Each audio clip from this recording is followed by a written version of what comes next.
It's time for the MD and Chef Team Show. Let's go!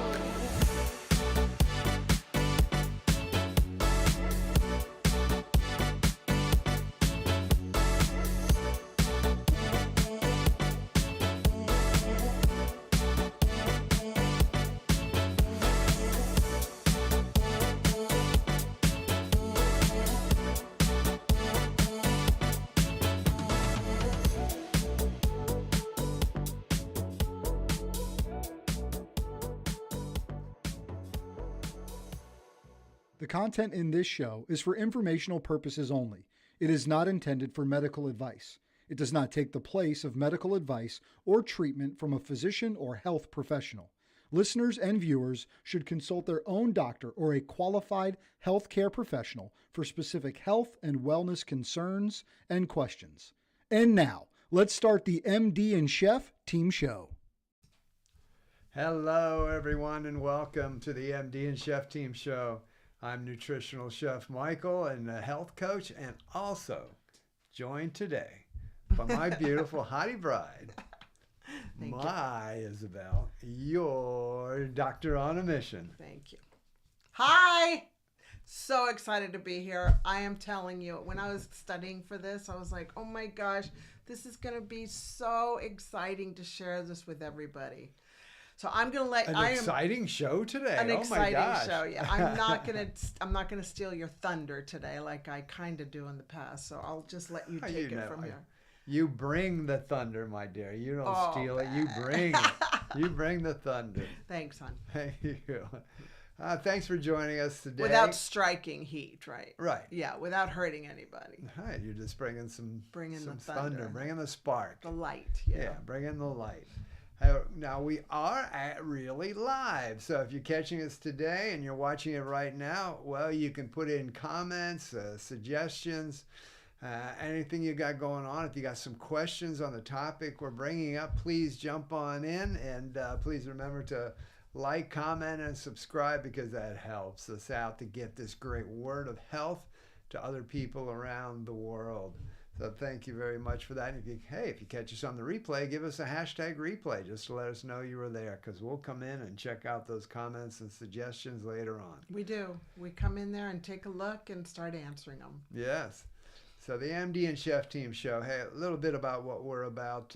We're in the world of what's called functional medicine, functional nutrition. We're into finding out what's the root cause. What's the root cause? Let's go upstream and find out, how did somebody get here with their health issues, their health problems? Or if somebody just wants to prevent them, how to help them to prevent not having any health issues and health problems. Because right now, that's the biggest thing we need out there in the world, is helping people not to end up downstream, down here, where they've got health issues, health problems. We'll be talking about that today as our main topic, just so we can understand that there are things we can do every day. It's our lifestyle medicine that we can do, so that we don't end up having these many, many health issues we're seeing in society right now. And we want to give you hope that if you are there, you can turn it around. Yes. Okay? Reverse. It's more work, but it is turnaroundable.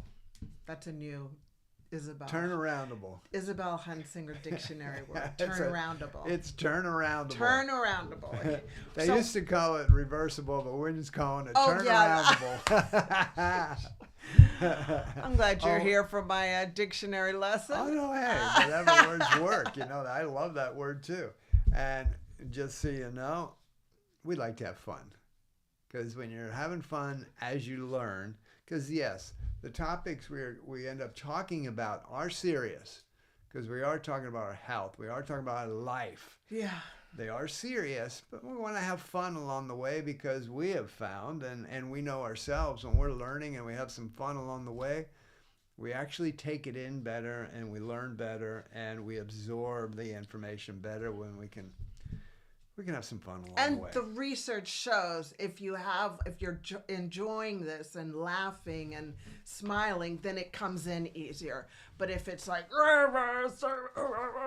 then you're like, ah! Yes. and you don't take it in. So we're just following the research and Yes. enjoying the journey on the way to where we're going. Yes, we are. Yes. So what are we going to talk about today, Well, hon? what are we going to talk about today? Well, let me bring up the title of today's show. So today's show, normally we ask a question, but it's a little bit of a statement today. And I know that's not the best thing, making a statement. But what we're saying is don't give away your power. Please don't. We're going to show you how. Now, what power are we talking about? Great question. The power to take good care of your health, your number one asset. That's the power we're talking about. Don't give it away. Don't give it away, because you've got control of it, or you're going to give it away. But we're going to talk about that in just a moment. I'm not going to spread it all out right now. Oh, I'm ready when you're Okay, ready. you are? Okay. Yeah, just because that's it. We don't. Okay. I mean, I do want to say, I want to preface this because Isabel and I are so passionate about this area, about don't give. You don't have to move the table, hon. Yeah, don't giving away. Yeah, I'm on the table moving again. Don't give away your power. Giving away your power with your health. And as we run through this today and explain this, this will become so much more relevant and open up our eyes to the situation that's going on out there. But this is really kind of behind what the MD and Chef team truly is, about helping people to understand how they have the power. And we just want to help people not to give it up and understand you can control it. You have the power. It's up to you. Absolutely. And so that's my what we're dear, going to talk about. I know you're going to launch into this, so why don't you are you go for fastened in? Do you have your seatbelt fastened in? I'm buckled in. I am ready to go. Are you ready for takeoff? Yes. Yep. Okay, here we go. All right. So how to be the captain of your ship. Like, what ship am I talking about? The captain of your health ship. That's what we're focusing on. Because a captain's got control of the whole ship, or the captain doesn't have control. It's up to the captain to have the control. So I'm going to ask a couple of questions. There's 4 questions that I'm asking myself, and I'm answering them because I feel like I've been having so many of these questions asked, so I'm answering them now. So question number 1, elaborate on the strengths of the 2 systems of healthcare, and what are those 2 systems? There's 2 systems in healthcare right now. One is the current healthcare system, conventional healthcare system. The other healthcare system is the wellness healthcare system, where you have wellness long-term, you have optimal health. Okay?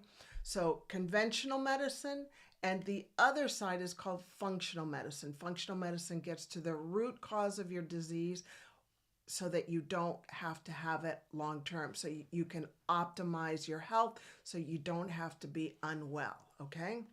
So the strengths of the current healthcare system, conventional medicine, the way I was trained. You see that degree up there? Yeah, University of Medicine in Colorado. Graduated in 1991. I cannot believe it. A few years ago. That was over 3 decades ago, babe. And you've seen about 500,000 people face to face since then. Yes, and I've heard the cries, and it's really sad. So let's talk about the strengths of the current healthcare system, this healthcare system, okay? It's well equipped to deal with acute cases. Now, acute cases, let's just say somebody has been having some chin pain, maybe a little bit of left arm numbness. They've been denying it, saying, a little bit of indigestion. They're like, nah, I'm fine, I'll be fine.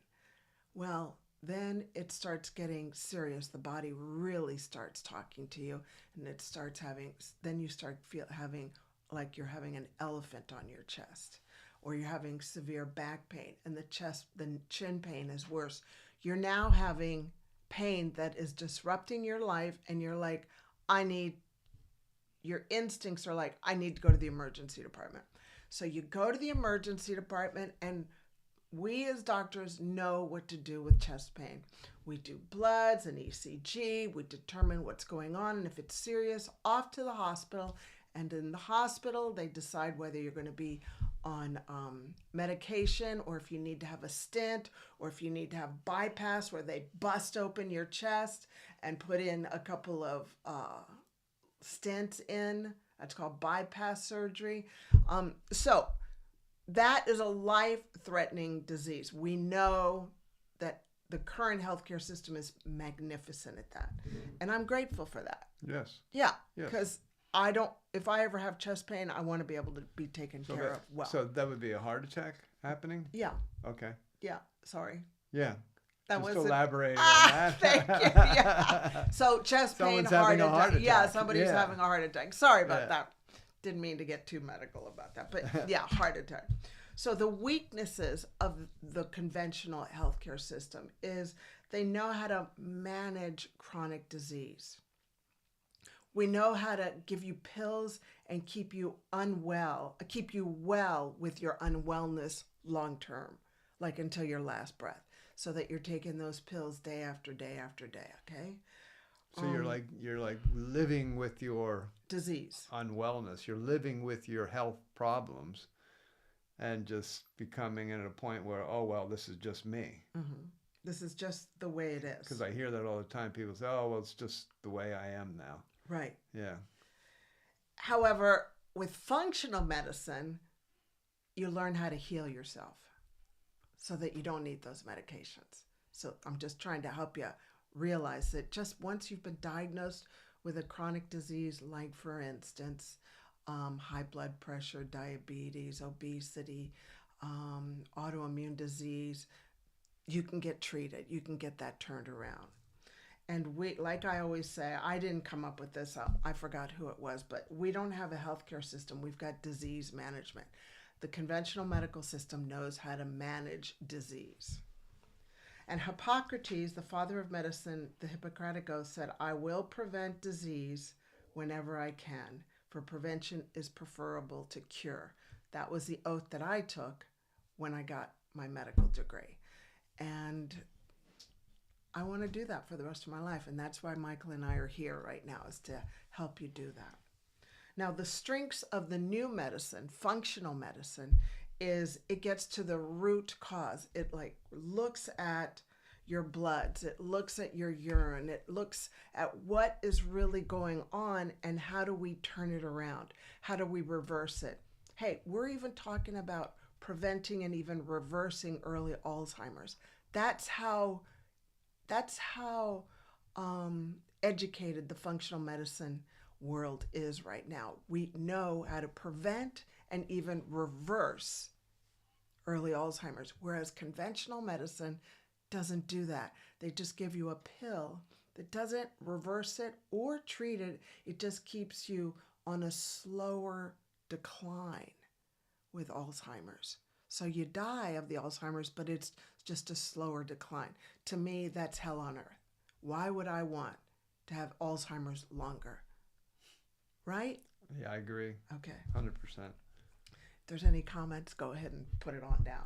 And functional medicine we look at the whole body, whereas conventional medicine, that kind of medicine looks at the eyes. You see an ophthalmologist. The ears, nose, and throat, you see an ear, nose, and throat specialist. The heart, you see a cardiologist. The lungs, you see a respiratory therapist. You see a respiratory doctor. The gastrointestinal issues, you see a gastroenterologist. Functional medicine looks at the whole body.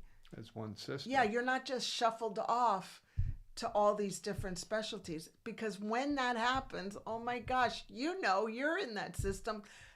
Those specialties don't talk to each other, and it's very, very frustrating for the patient. They're like, I don't know what's going on. And we totally understand that. Functional medicine looks at the whole person. Because the body's interconnected. There's not like a dividing line between the neck, what's going on up here and what's going on down there. There's not like a, connect, it doesn't just stop here at the arm. Oh, there's something wrong with my arm. Well, then it must be just here. Or there's other things that can be going on. And usually the gut is ignored in other areas of the body, which we know through functional medicine, lifestyle medicine, that the gut's a real housing of a lot of things that could be going on and getting that right. So there's so many areas that we need to look into that could be affecting all areas of the body. And that's difficult in the traditional way because you have to bring in multiple types of specialists talking together, and it just doesn't, it's not set up to work that way. It's not set up to work And that that's it. way. It's just not set up to work that way. Right. And they also deal, the whole body. That means also mental health. And in functional medicine, we understand that there is a neck and that the brain, the body, the head, the brain is connected to the rest of the body through the neck. Like, that's important. In conventional medicine, they don't realize that there's a neck connecting this part of the body to this part of the body. And it is really frustrating trying to have a conversation with a psychiatrist who is just thinking about giving people pills instead of learning how to take care of their thyroid hormones, their estrogen, progesterone if you're a woman, their gut health, their sleep. So I love functional medicine. That's why I retrained, because I saw the light. I saw the light and I was like, this is the best way. Now, the weaknesses of functional medicine is, one, it's not funded by the insurance companies, which is a drag. Yet. But it's coming, but not yet. And it's not being taught in medical schools. So if you go to your GP or your family practice doctor and you go, I want you to practice functional medicine on me, I want to get to the root cause of the diseases, just know that they're not trained in that. You have to go and do special training. And look, just keep in mind that these doctors are heavy with paperwork. They've got so much paperwork. They don't have the time. They don't have the money to go and retrain. Like, it takes commitment, I did, and you got to have a passion for learning how to do this, because you're essentially going back into medical school, but it's a different type of medical school. After going through, 8, 12, Too many 16 years of learning, you've got to go back in and go through a whole learning and a little bit of unlearning and more learning into saying, okay, wow, this is totally different, and now I've got to learn this way. And it takes a lot. It's a massive commitment of time and money to go do that. But it's so worth it. And I encourage any doctor, if you're listening to this, to please start slow and don't get overwhelmed, because it definitely helps you understand how we can help our patients not have chronic disease. Did you want to say something, hon? No, that's okay. Exactly. So hence the reason why we encourage people to be the CEO of their health. What's a CEO? A CEO is, I'm going into my next question. So I'm going to... I was going to say, it's being the CEO of your health is you taking the power. That's exactly what we're talking about, not giving up the power. The CEO, the runner of a business, the owner of a business doesn't give up the power. They have to take the power to make it work. And you have the power to have your health work. And what I've seen out there with all the clients we work with and what we see in the world and talking to people constantly, and they, usually talking about health issues, and that is that they have given up the power of their health because they waited till everything crashes and burned and then stepped into healthcare and said, please help me now. And that's just not the way it's set up to do. Okay, well, we can temporarily give you a little bit of a fix, but we're not going to be able to, solve those problems for you. You're going to have to go seek out functional help to solve those problems long term. Right, and so that kind of slides into question number 2. Yes, that was my role. That was a good segue. Is what does becoming the CEO of your health mean? Well, I have here CEO. What is the official definition of a CEO? Means the chief executive officer. It's the highest ranking person in a business that makes the final decision. So you are the CEO of your business, your health. Your health really is your business. And we're just encouraging you to be the CEO of your health. Because if you aren't taking control and learning how to be the CEO, the chief executive officer of your health, if you don't learn how to do that and manage your business, which is your health, then the healthcare system will. And they know how to do that with surgery, drugs, long term. They don't know. You don't, when you go into this kind of medicine, conventional medicine, you don't learn how to stop having diabetes. You learn how to be on pills or injections for the rest of your life. They know how to manage it, okay? They know how to teach you how to manage your diabetes, not to stop it, not to reverse it, okay? So that's like the biggest explanation. For instance, Michael and I, another example that I have is Michael and I went through a terrible situation with me where I went through a terrible time with anxiety and depression and became suicidal, ended up seeing a psychiatrist who, by the grace of God, he was lovely. He helped me with what he had in his toolkit, which was to give me an antidepressant and a sleeping tablet, which helped me at the time. You see, I was falling off the cliff. I fell off the cliff, and he helped me. You know, in a sense, I was having my own heart attack. I was having my own brain attack. Mm-hmm. And he was wonderful at helping me. Yeah. However, it was temporary relief. It was temporary. He didn't teach me how to learn how to reverse and not need the antidepressant and the sleeping tablet. He didn't teach me that. I learned that through functional medicine. It's through functional medicine where you learn that, about women's hormones, men's hormones, vitamin D deficiency, gut health, sleep, exercise, stress, relationships, stress, your limbic system, nervous system. Yeah, so many factors. Productive mind, productive thoughts, learning how to have productive thoughts instead of non-productive thoughts. Like, that's not what conventional medicine has been taught to do. That's what functional medicine is able to do.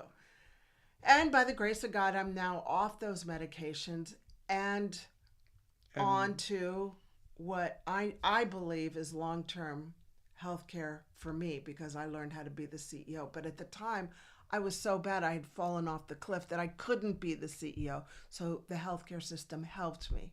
And I'm grateful for that because I'm alive. Yeah, right.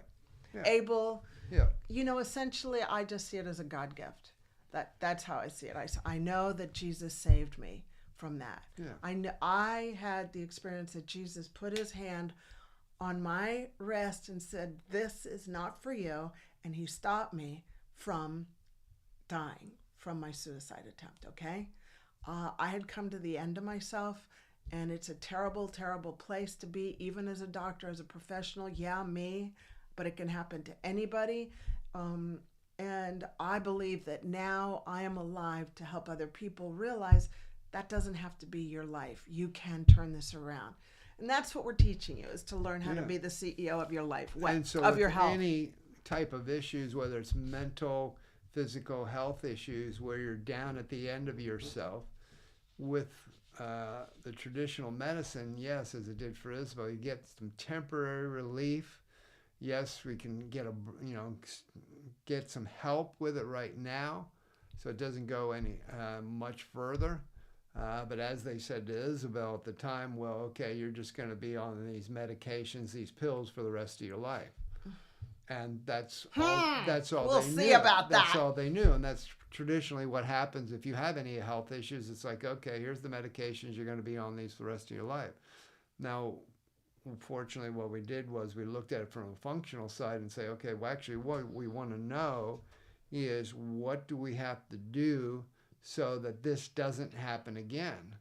That takes getting back upstream and looking at that root cause, and that's what we're talking about. That's taking charge of being the CEO of your health. That's taking that power back to say, okay, I'm going to find out what I need to do as I work off these start coming off these medications. I'm going to work at what I need to do to not end up in this situation again because I don't like it. I don't want to be here. You know, it's like if somebody's had a heart attack. Okay, that's happened. The traditional health care is taking care of you. We've seen this a lot of times with people. They've had a heart attack. Traditional health care has taken care of them, saved their life. Fantastic. But now what we need to do is we have to look at, from a lifestyle point of view, what needs to change so that doesn't happen again. Right. Because your lifestyle factors have taken you there. And we got to make some changes so it doesn't happen in the traditional healthcare system. They're not going to, that's not what they do. That's not their specialty. They've just saved you, which is fantastic. Not just saved you, they have saved you, which is amazing, and that's their strength. And now, that is their strength. On the functional side, we have to look at it and say, okay, if you don't want to have a heart attack again, if you don't want to get to depression and be suicidal again, we need to look at things so that doesn't happen again. Right. That's where functional side comes in to do that. And that's therapy helps too. That's so important to understand that differential of that. Yeah, the whole picture. Hello, Rubio. How hard is it to be the CEO of your own health with no help from friends or family?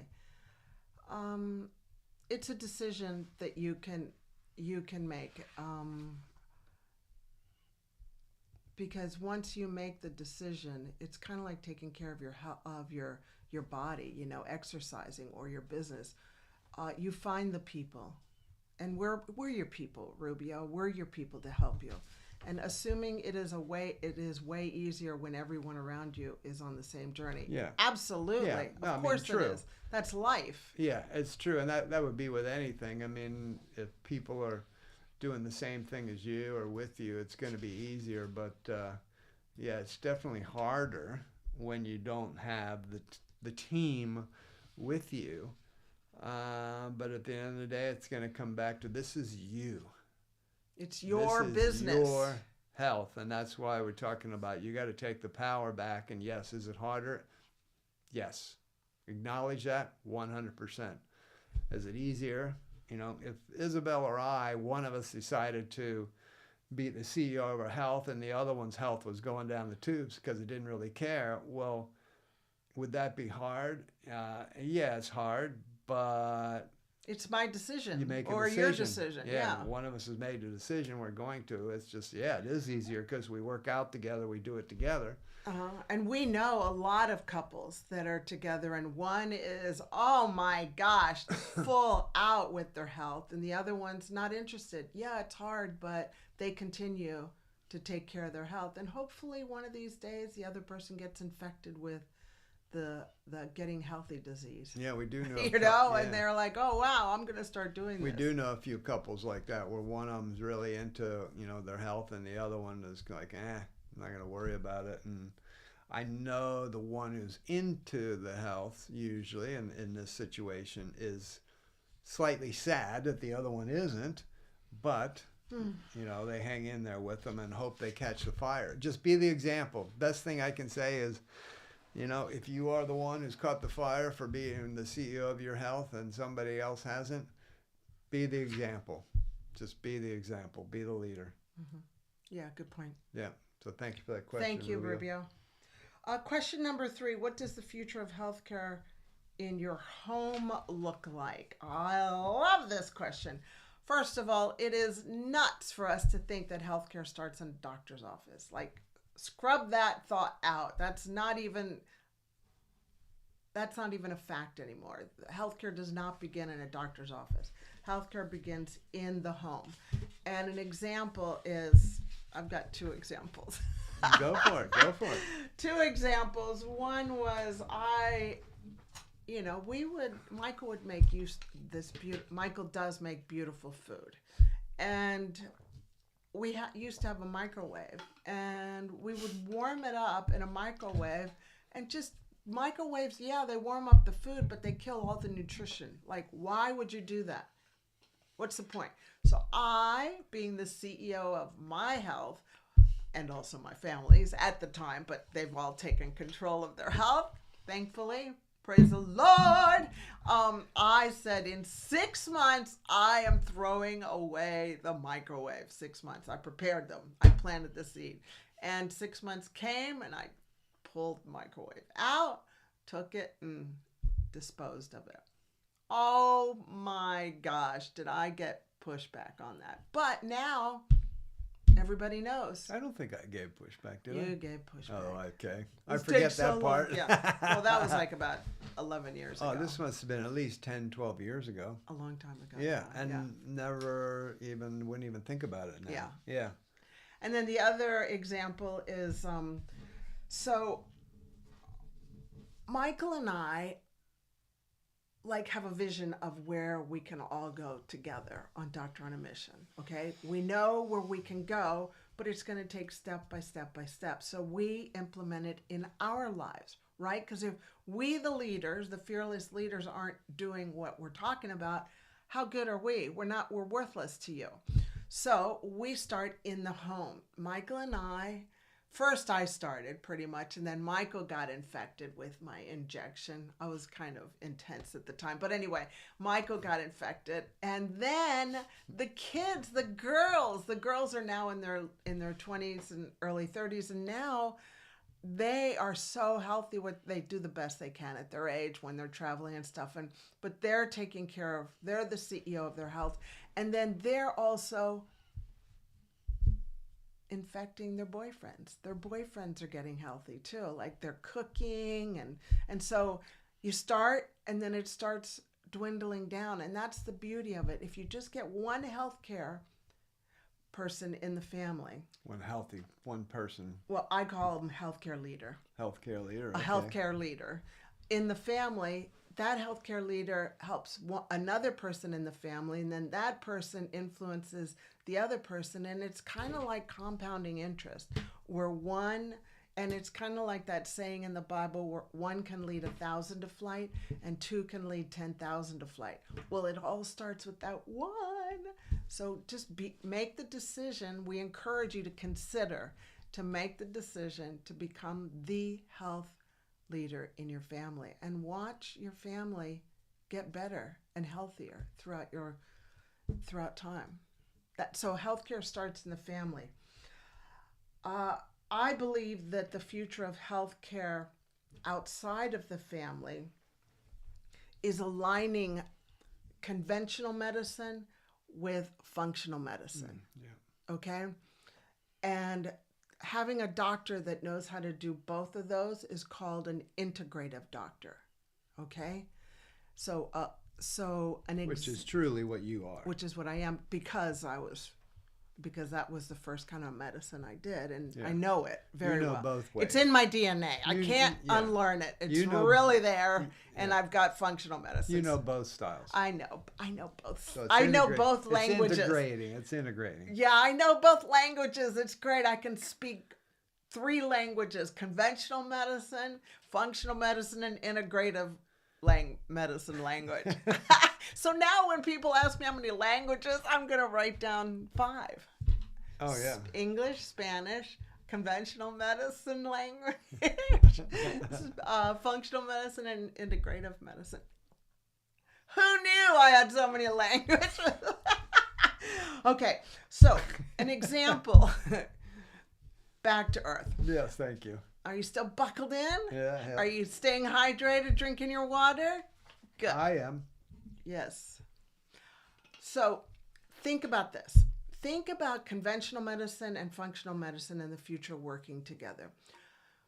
You go to the doctor, conventional medical doctor, and you're diagnosed with diabetes. Okay, so here's what the conventional medical doctor can do. They can say, look, I know how to give you medicine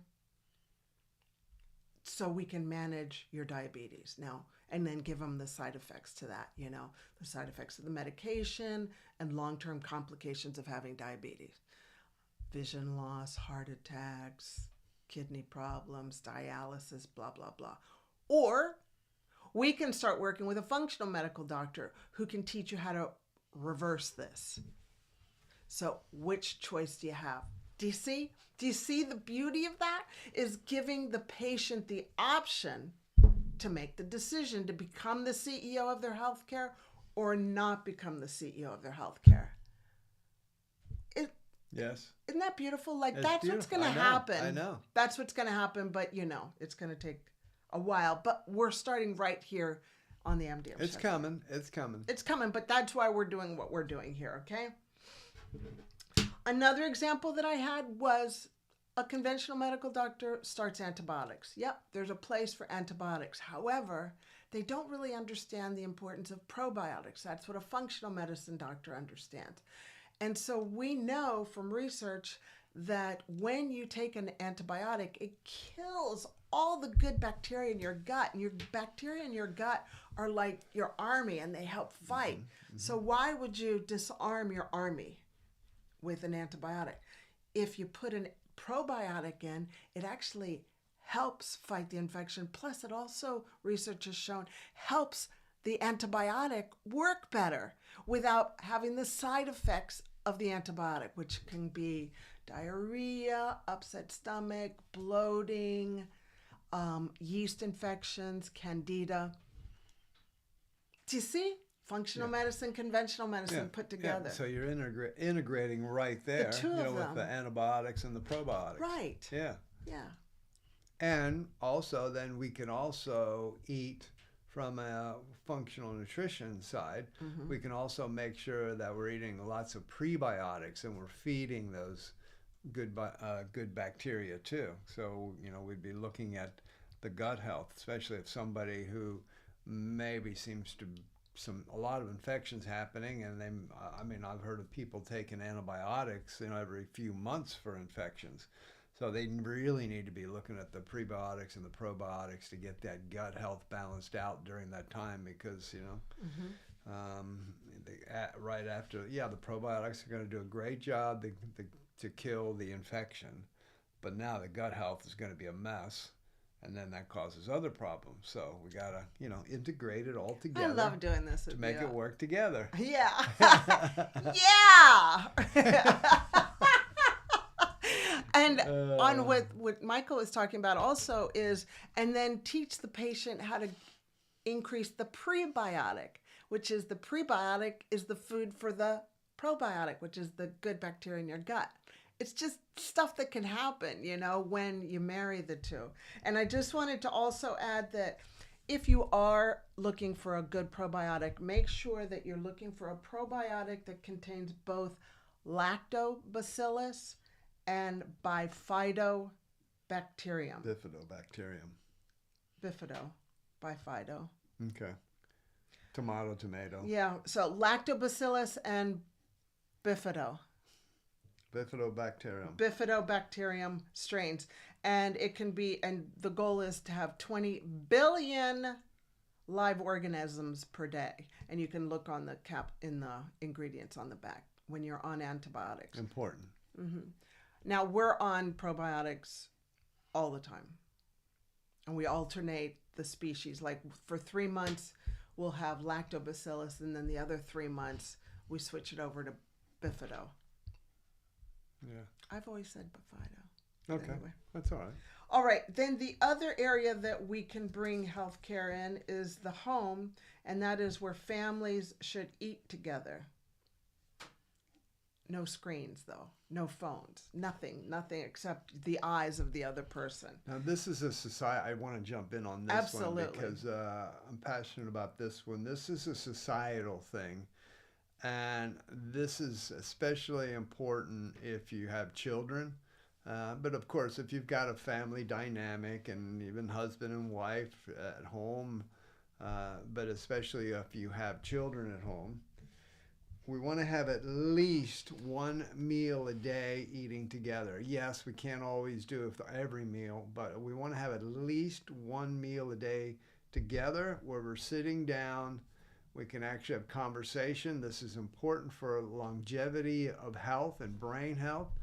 Conversation, relationship building, the opportunity to talk, because the research shows that children who have one meal a day with their parents do get better grades in school, are 42% less likely to drink alcohol. 42%. 42% less likely to drink alcohol. 50% less likely to smoke of any kind. And the regular meals also decrease the food disorders of like bulimia, anorexia, childhood obesity. One meal. One meal a day with your children. And again, as a couple, it's the same. It really helps out for relationship building and long-term longevity of a couple, but also for your brain health. It's just good to have that opportunity to just breathe in. It's a great stress reliever. We're not talking about sitting down and boom, 5 minutes later, we've shoveled it in and we're gone. No, we're talking about sitting down, actually having a meal. So just once a day. And it's an amazing thing to do. Also, as a chef, I recommend families cook together or even take turns. Teach your children how to cook and take turns at it.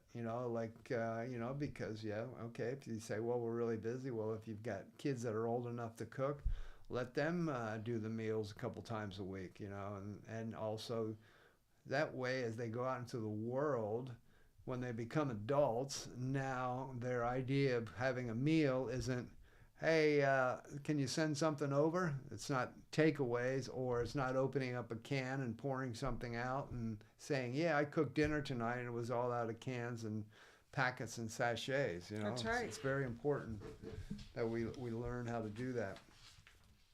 Okay, so great for the kids. Family. And Rubio says family meals would solve a lot of society's issues. Absolutely. Mm-hmm. And again, the research, and this isn't just talk about it. Hey, it sounds good. There's lots of research. You can look this up online. Lots of research out there about families eating together one time a day and how the benefits for children is amazing. How much it helps them out, and then the bonding of the family, and also, again, as I said, for couples and relationships, it's a great thing. Mm-hmm. I love what we do with having a candle. You might think it's over the top, but I think it's fantastic as a couple. Even for breakfast. Yeah, I mean, whatever meal we're sitting down at, we have a candle on the table. Excuse me, I think I got something in my eye. We have a candle on the table, and I'll light the candle, and we'll sit there, and it's, do it like it's a romantic dinner out. It's, we're actually celebrating being together and the blessing of that food, no matter what time it is. Just that feeling of, yes, this is a special time, because it is, especially if you're in the westernized world and you got food in your pantry and food in your fridge, and you're able to fill your tummy with goodness. Well, you are sit blessed. down and enjoy it because you're being blessed. And Ruby also says extremely helpful to reach out to kids that to invite them over for family meals if both the parents work a lot. Wow, great Good point. Great point. I mean, great point. And they can help with the cleanup too. Yeah. Well, it's another. Feel like they're part of the family. It's a good bonding time. Yeah, it is. Let them. Yeah. That's a great point, Rubio. Thank you. Thank you. So let's look at your future, okay? Your future. These are my notes way at the top, hon. Okay. Yeah. Go ahead. I'm not there yet. Yeah. So. I'm with you. Okay. You're in charge. Hang on. You're in charge. Are you still buckled in? I'm buckled in. You're in charge. You're in charge. Stay buckled in. So let's just cast vision into your future. You're 70. You're 80. You're 90. Can you imagine not being on one medication? Can you imagine being able to pick up your grandkids and play with them? Can you imagine going out for long walks with your kids? Because you can. Can you imagine your kids wanting to spend time with you because you're healthy? And let's face it, when you're unhealthy, it's a drain on the family, right? So why not imagine and start working now on taking care of your health, becoming the CEO of your health, right? Because look, it's inevitable. We're all going to get old. That's the bottom line. I would love to not get old, really. I feel like if I could do 30s, 40s, and 50s over again, But what we can do, we can slow down the aging process. Yes, we can. Because of everything we're talking about in a lifestyle here on the MD and Chef Team show, we can slow down the aging process because we will age. There will be when we say I'm a year older, okay, when you're a year older, do you physiologically, biologically want to have aged like 7 months because you really took great care and your body aged slowly? Or after that year, do you want to have aged like 18 months and you actually sped up the aging process? Because that's what we can do. And that's so important to understand that when you're taking that power, you are basically saying, I'm in control of my aging process. It can go slower. My point exactly. Or it can go faster. Yes. I put my hand up for this one massively because when I was 52, I would have biologically, physically probably been 70. Mentally, I was aging very quickly, a lot of health issues happening, and it was going to be a train wreck quickly. Now at 67, my physiological, my biological age is around 48. And he's not bragging. He's just letting you know this is what can happen when you decide to become the CEO of your health. When you decide that you, okay. No, because I wanted to finish. Babe. Because that's what I do. Because I'm not. You're right. I'm not trying to brag, but what I'm saying is, I can put my hand up and say, for me, until I was about 52, I was giving away the power of my health. Yeah, right. But around 52, I decided to take back the power because I realized both of my parents had died at a very young age of chronic disease. And it hit me, boom, in the face that it was going to happen to me very soon. And so... And I knew it. I took the power back of my health at that point and said, okay, what do I need to do? And, started doing, the lifestyle changes that I needed to do. It didn't happen quickly, but over time and over years, I slowed down that aging process and actually reversed my aging process of how it was going. And that's what we're talking about today. That's what we can do. And I just want to put my hand up as an example to say, hey, it wasn't easy. It was hard. It was a slap in the face.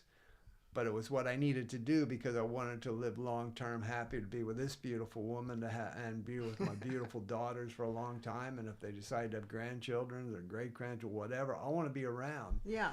And I want to be around also because I'm on a roll here. I got to go with this. Because our beautiful friend Rubio there, I happened to catch his amazing show, the Rubio Method. He's got a fantastic show. I believe it's weekly. He does a lot of great things on social media. But I caught some of his show earlier.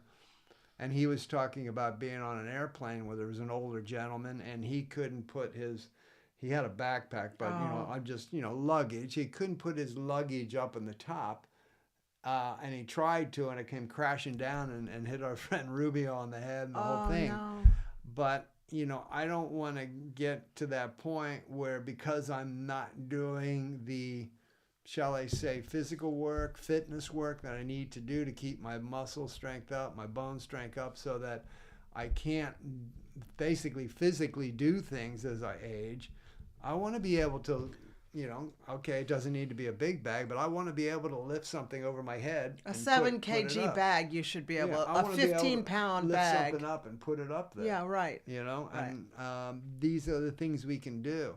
And we can make sure that we age optimally so that we're able to keep functioning. If you want, like skiing, you can ski till 90 or 100 or whatever it may be. If you like to play sports, whatever you like to do. Or work until you're 100. To be sharp cognitively, thinking good, being clear. These are the things we're talking about with taking that power back.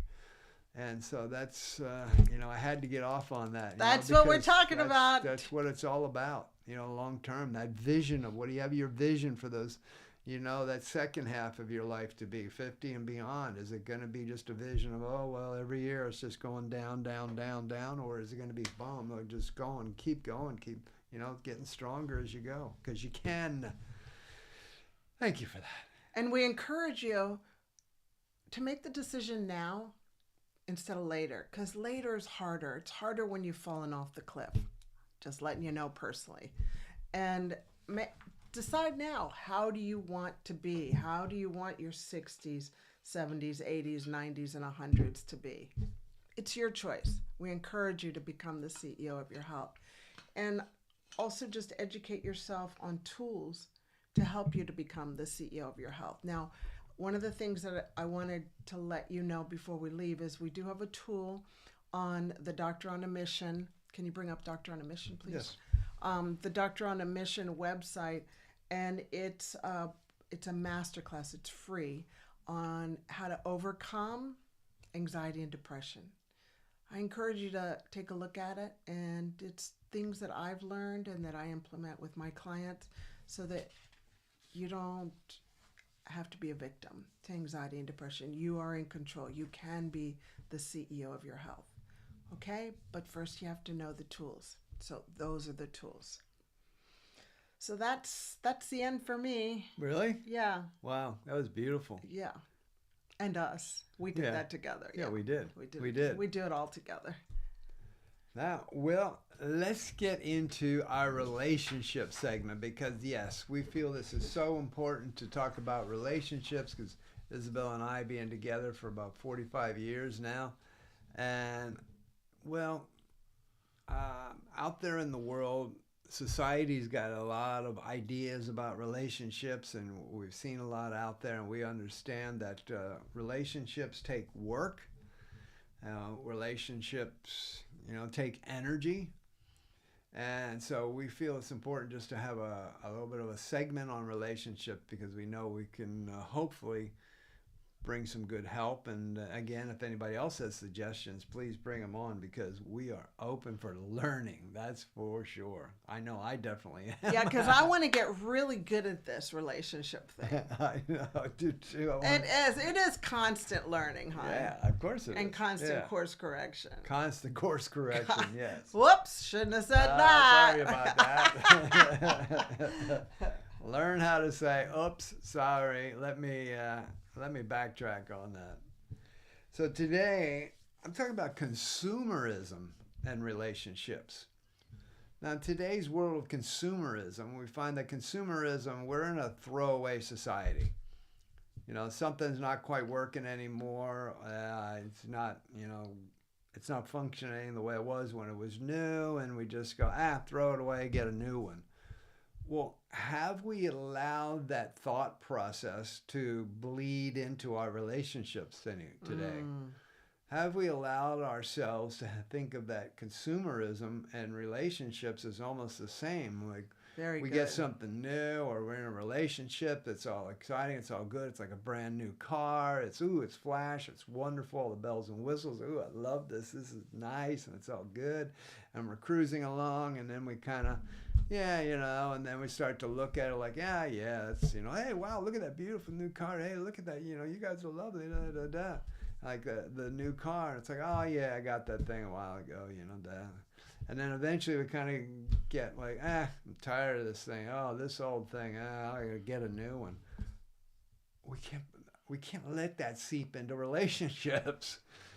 And marriage. It's marriage. Oh, that marriage. Old bag. I need a new one. That old husband of mine. I need a new one. People. Oh my God. Out there like on their second win. And listen.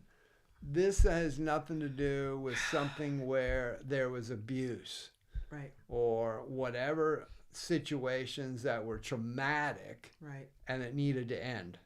That's not what I'm talking about. I'm talking about where in marriage and relationships where it's just kind of, I'm just tired of that. Let's get a new one. And you kind of see that seeped into the societal world of relationships anymore, where 50% of marriages end up in divorce. Which is crazy. I mean, such a massive number. That's huge. And I don't have any statistics behind this, but I'm just saying, let's be cautionary to think that because now it's not that flash new thing, that we should just go like, toss it out, let's get something new.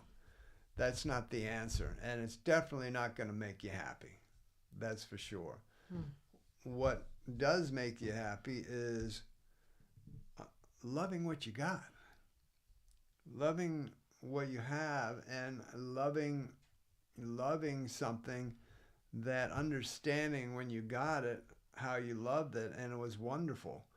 And not that it needs to be just tossed aside.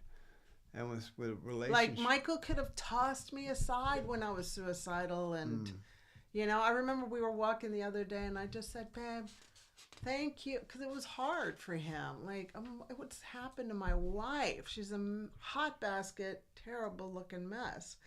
I remember talking to you and just thinking, like, how hard that must have been for you. And I thanked Michael. I said, thank you for not giving up on me. And thanks for not getting rid of me. Thanks for not leaving me. Because it just would have been easier. But his response was? No. I mean, it just never came into my thought process. And I guess maybe... But your answer was, it was the right thing to do, babe. Oh, it's the right... Well... To be there and support you. Now, I want that Rubia to be says, etched. the main thing is to keep the main thing the main thing. Yes, great statement. Yeah. And I just want to say, I mean, maybe you call it old school. Wait, I mean, I just want to finish on what I was saying. Okay. Okay. And so what Michael said was, it was the right thing to do. You know what? That is our marriage vows. Mm-hmm. That is the main thing. Through sickness or in health, he was doing the right thing, helping me and staying with me during that whole time. And that was the main thing, love. That's what love is. Yeah. Right? It's the hard stuff and the great stuff. And this consumerism problem that we have in the world is, we just love the honeymoon period. Yeah. With, you know, marriages or our anything, stuff. Yeah, our stuff. Yeah. And yeah. So what we're talking about is allowing that consumerism stuff mentality to seep into relationships and marriages. And you could say we're old school. I mean, to me, it wasn't even a thought process when, you know, you've gone through tough times, I've gone through tough times, and it wasn't like a thought, well, okay, things have gotten tough.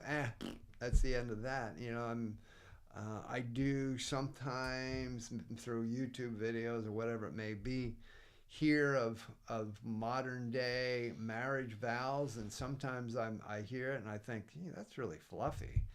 I mean, really, I haven't heard any. Is that, you know, because, you know, before it was always that in sickness and in health till death do us part. I mean, think about that phrase. What you're saying is we're together until death, you know, and then if you want to move on and get married to somebody else, but not, you know. Yeah. And again, please understand, we're not talking about if somebody's done bad and it's trauma and abuse and things like that. Then that's you a whole need other to story. get out or get help. But I'm just talking about when things get tough, you know, or in sickness or in health or those types of areas. Are we just going to bail? Because that, from my understanding and from our vows, that was what I said when I said I do. Then that's what it meant. I do. And so, yeah, was it? And I said I do. Yeah. So was it? So we do together. Yeah, we do. We do together. We do the right thing. So together. I'm just not sure, you know, what's being said out there anymore at marriage vows and things, because I haven't been into any in a long time. But hopefully there's still strong vows like that. And yeah, just something to think about. And if you're a marriage relationship out there, keep an eye out for a consumerism mentality possibly creeping in, that, well, this can be a throwaway type thing, because it really should never be. Because it can seep in very, very quietly. Yeah. And I want to leave you today with an inspirational thought. So we've been bringing a lot of heat today, a lot of power. But they've been drinking their water. Because they're giving you the power. Yeah. A statement. I know normally we like questions, but it's a statement. Today's all we have. this has really helped me out. I know Joyce Meyer put together an evangelist, put together a TV show, and her talk is today, enjoy everyday life. And sometimes in my life, I found that because of so much going on and set goals and real goal setter, and I got a big dreamer here, and we're setting goals and we're striving and we're looking to do this, and this, that in the day, I forgot about enjoying the day. I forgot about understanding, seeing the beauties, the little things of that day, the little blessings of what were going on in that day. I forgot that I was able to actually go for a walk and be in nature, how wonderful that is. I forgot that I actually get to work out, or I get to have food.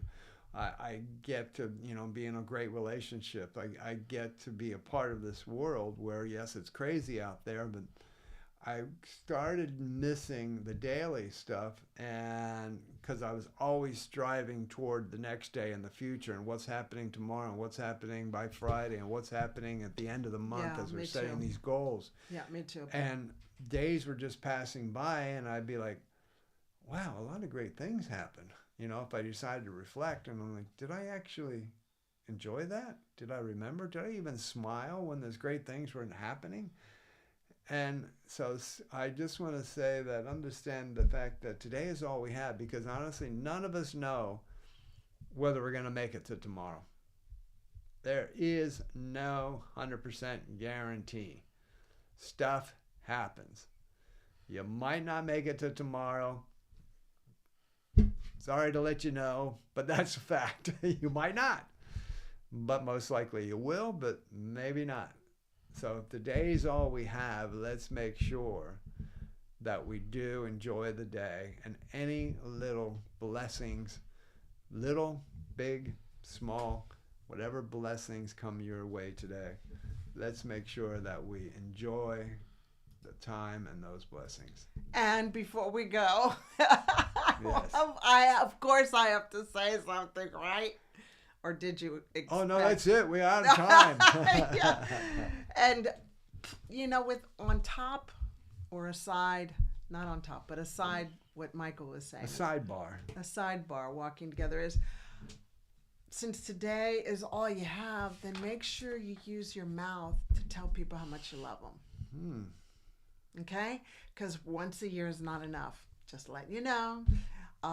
Once a month isn't enough. And the other day I said to Michael when we were having dinner, I said, babe, I believe in you. And he goes, I hope so. And I go, well, I want you to know so. So that's why I'm saying it, So he hoped that I believed in him, but I verbalized it and it landed. And I will say that more often, because I don't want you to hope. I want you to know. I know. But I'm going to still keep on saying And while we're at it, if I may. Of course you can, babe. I love you. I love you too. And that's a good sign off. And remember, and appreciate them. Yeah, and appreciate them. Yes. Exactly. Thank you, Rubio. Thanks, Rubio. Hey, if you want to catch us on social media, pretty much on all the social media channels, for daily insights and inspiration, just look for @DoctorOnAMission. That's our handle.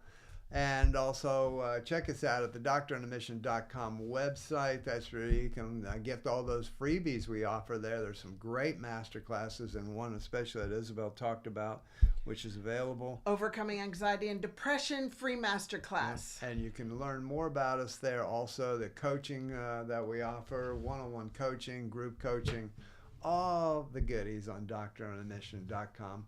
Thank you so much for joining us today. It has been a pleasure. Hopefully we've had a chance to share some goodness into your life today. May you have a blessed day, a blessed week, and we look forward to seeing you again soon. Bye-bye. Bye-bye. Bye-bye. If you're part of that 70% who haven't subscribed yet, well, hit that subscribe button and the notification bell so you can come along with us. Give us a like. Thanks.